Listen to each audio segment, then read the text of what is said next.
A doméstica, no dia, ela faz vários trabalhos, né? De lavadeira, de arrumadeira, de cozinheira, de passadeira, tudo, né? Não, ela não está considerada ainda como profissional.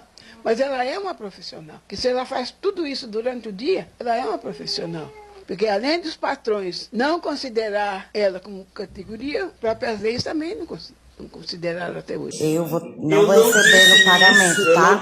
Ô, Rose, isso é crime. Isso é crime, eu não te contrato. Aqui você para de me gravar. Tá me agredindo? Ô, Clara, vem cá, vai embora. Me agredindo. Vai embora daqui. Vai embora. Me agredindo. A senhora viu, né? Eu tô te agredindo. A senhora viu, doutora? Que eu passei, que agora se a planta morrer, eu não vou receber. Ela é quase da família. Ela não é da família. O cachorro é da família. O empregado não. O Brasil é o país com mais trabalhadores domésticos do mundo. São 6 milhões de pessoas, a maioria mulheres. Este lugar é um pesadelo periférico, fica no pico numérico de população. De dia pivetada a caminho da escola, à noite vão dormir. No Brasil, mais de 6 milhões de mulheres trabalham em casas que não são suas. Mulheres que acordam cedo antes do sol nascer, cruzam a cidade e chegam para cuidar, limpar e organizar. Manter funcionando lares que muitas vezes nunca vão reconhecê-las de verdade. São as empregadas domésticas, uma categoria historicamente marcada por desigualdade, invisibilidade e resistência. Durante décadas, esse trabalho foi tratado como uma ajuda, não como profissão. E por causa disso, milhares de mulheres trabalharam sem direito, sem descanso e sem reconhecimento.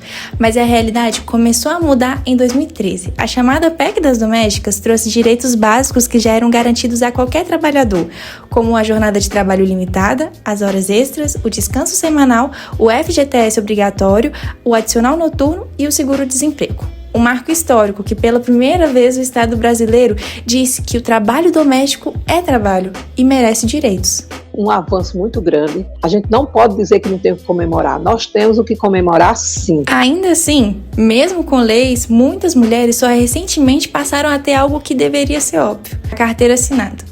Muita gente nem imagina, mas a formalização ela muda tudo. Da estabilidade, garante o INSS, a aposentadoria, a proteção em caso de demissão e o mínimo para quem carrega nas costas o peso de tantas famílias. O importante é ter nossa carteira assinada com nossos direitos. Antes nós não tínhamos esse direito, né? Mesmo sendo essenciais, as empregadas domésticas convivem diariamente com a marca mais cruel desse trabalho, a desvalorização. Em muitos lares, elas são tratadas como se fossem menos, como se seu trabalho não exigisse habilidade, paciência, força física, inteligência. A sociedade insiste em repetir que qualquer um faz, como se cuidar de uma casa, educar crianças, cozinhar, lavar e organizar e manter tudo funcionando fosse algo simples. Mas a verdade é outra, que sem elas, muitos lares entrariam em caos. Há trabalhadoras que escutam frases como: você não estudou para ser mais, você só serve para limpar, você tá aqui para obedecer. Palavras que a diminuem, que ferem, que tentam apagar a humanidade delas.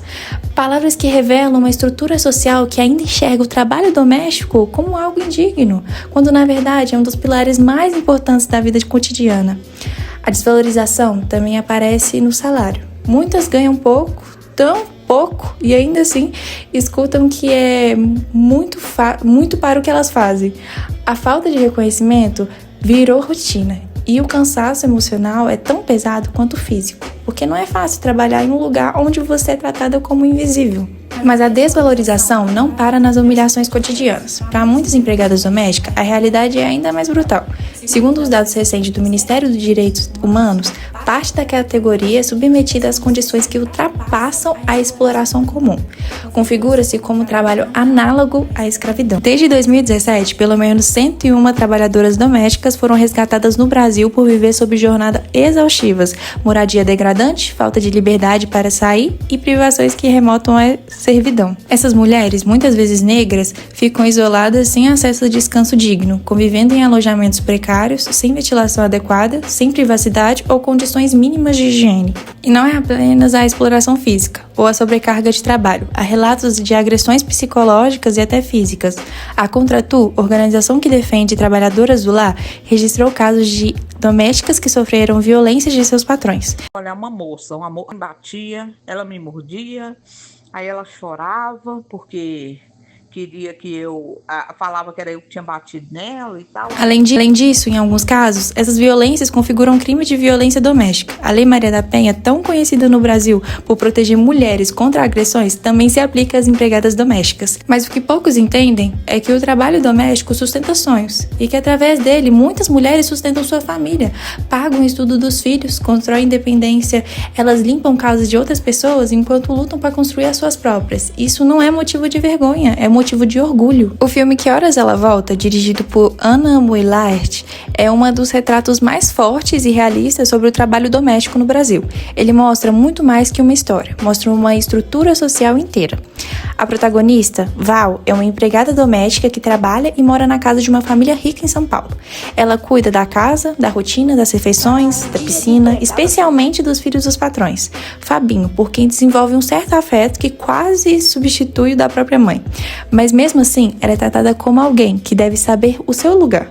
Alguém que participa do dia a dia, mas nunca pertence de verdade. O filme mostra pequenas situações que revelam a desvalorização. A Val, ela não come na mesma mesa que a família, não usa os mesmos espaços da casa, não questiona ordens e vive numa posição silenciosa de obediência.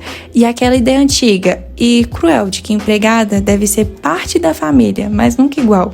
Tudo muda quando a Jéssica, a filha da Val, ela chega em São Paulo para prestar a FUVEST, o vestibular da USP. A Jéssica, ela não aceita repetir a postura submissa da mãe.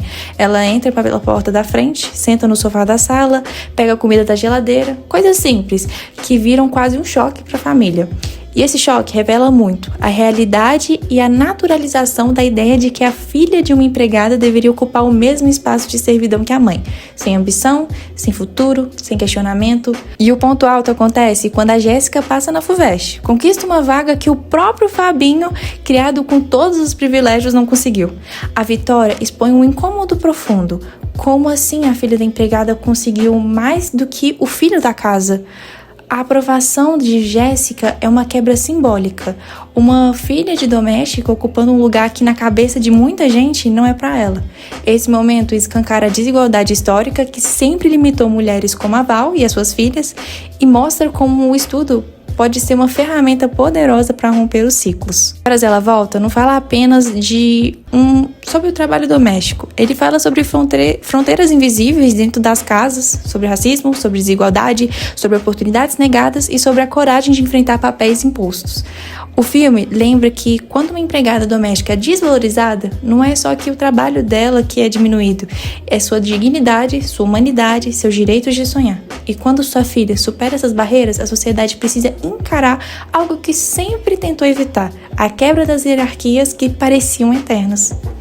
Quando a gente olha para a história das empregadas domésticas no Brasil, a gente enxerga muito mais do que um trabalho. A gente vê a resistência, a força e a sobrevivência.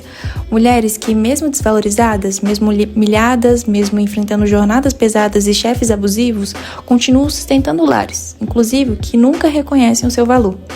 Mas cada conquista, cada direito garantido, cada filha que passa no vestibular, cada mulher que rompe o ciclo da servidão é uma vitória contra séculos de desigualdade. É uma prova de que essas trabalhadoras merecem não só respeito, mas oportunidades dignas e voz.